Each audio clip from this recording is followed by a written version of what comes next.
Hi and welcome to another Dech Academy video.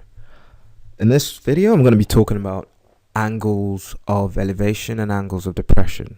I'm going to start with angles of elevation, and the trick is in the name. I mean, elevation has to do with being raised or being on a higher ground, or think about elevators and the fact that they can be used to take you up, and then that's the main aim. Even though they can take you to lower floors, the main utility of an elevator isn't going upwards, because it's harder to climb up a stairs than go down. But I'm digressing.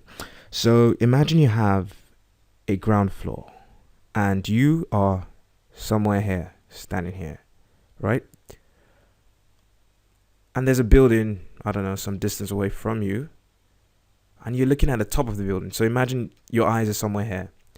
Your line of sight from where you are to where you're looking at, the top of the building, can be represented by this line. It should be a straight line. Now,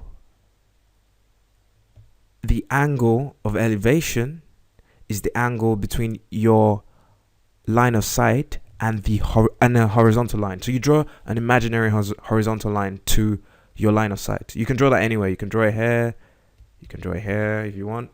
You get this angle as your angle of elevation, or more commonly people tend to draw it at the at your eyesight level, which is here. So I'm drawing a horizontal line. It's an imaginary line.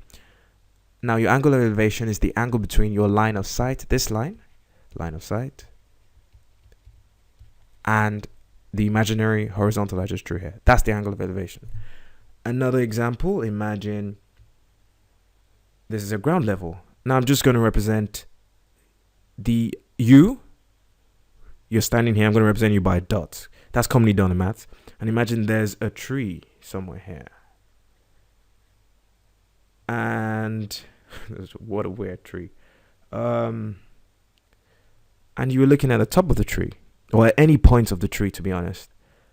Your line of sight from where you're observing the tree from to whatever you're looking at, say you're looking at here, this point here, is this line I just drew. And the angle of elevation is the angle between your line of sight and a horizontal line. Here there is already a horizontal line, which is the ground floor. So I don't even need to draw I don't need to draw an imaginary line. So your angle of elevation is this angle here between the line of sight and the horizontal. And just think about it. You're standing here, you're looking upwards to some position here.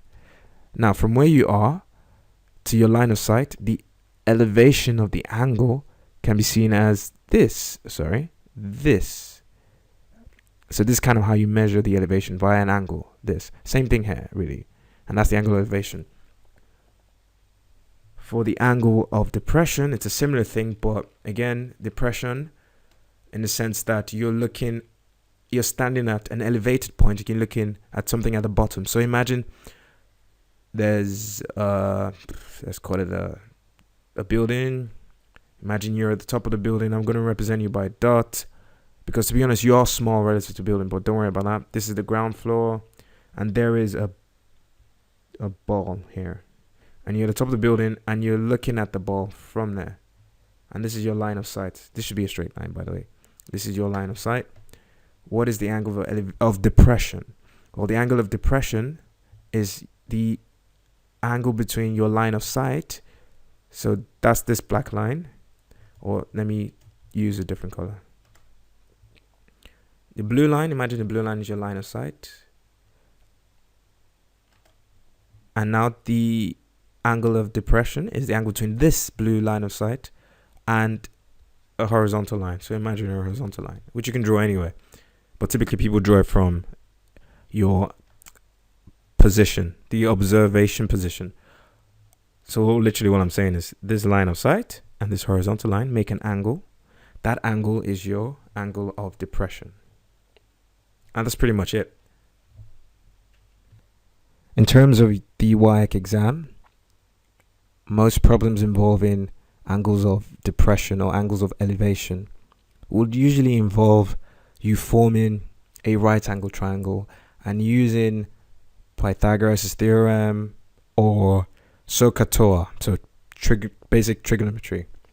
For instance, if you're given a situation where you have a ground level and you have, say, some flagpole, and you're located somewhere down here, and they tell you you're here, you're looking at the top of this flagpole, and your angle of elevation is 30 degrees. Now you know that this is your line of sight because you're here and you're looking at this flagpole, and if this is the angle of elevation, and you're told this is 30 degrees. Imagine you're told that, okay, this is basically the problem setup, and the flagpole will have a height, and there's some distance between where you are and the base of the flagpole, for instance, and you basically might want to find, you might be given this distance, so say B is 10, and you might ask to find height. How would you do that? We'll use SOHCAHTOA. In this case, sine is relevant. Tan is relevant, the tangent, because tan of 30 links the two sides. Tan of 30 degrees, which you can determine from a calculator, is the opposite side, h, over the adjacent side, 10. And from this, you can easily find that h is 10 tan 30 degrees, which you can work out from your calculators.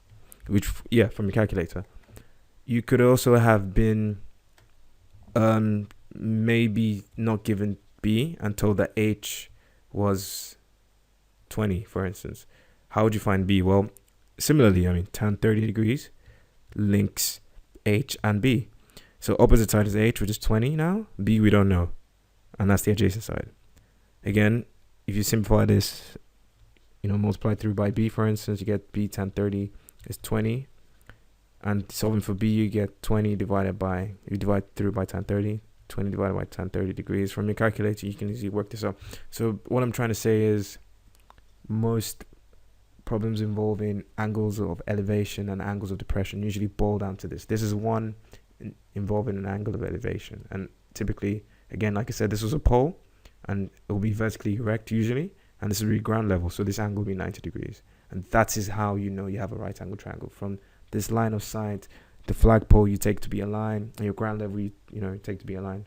So that's the idea behind the use of these angles in typical exam questions. There you go.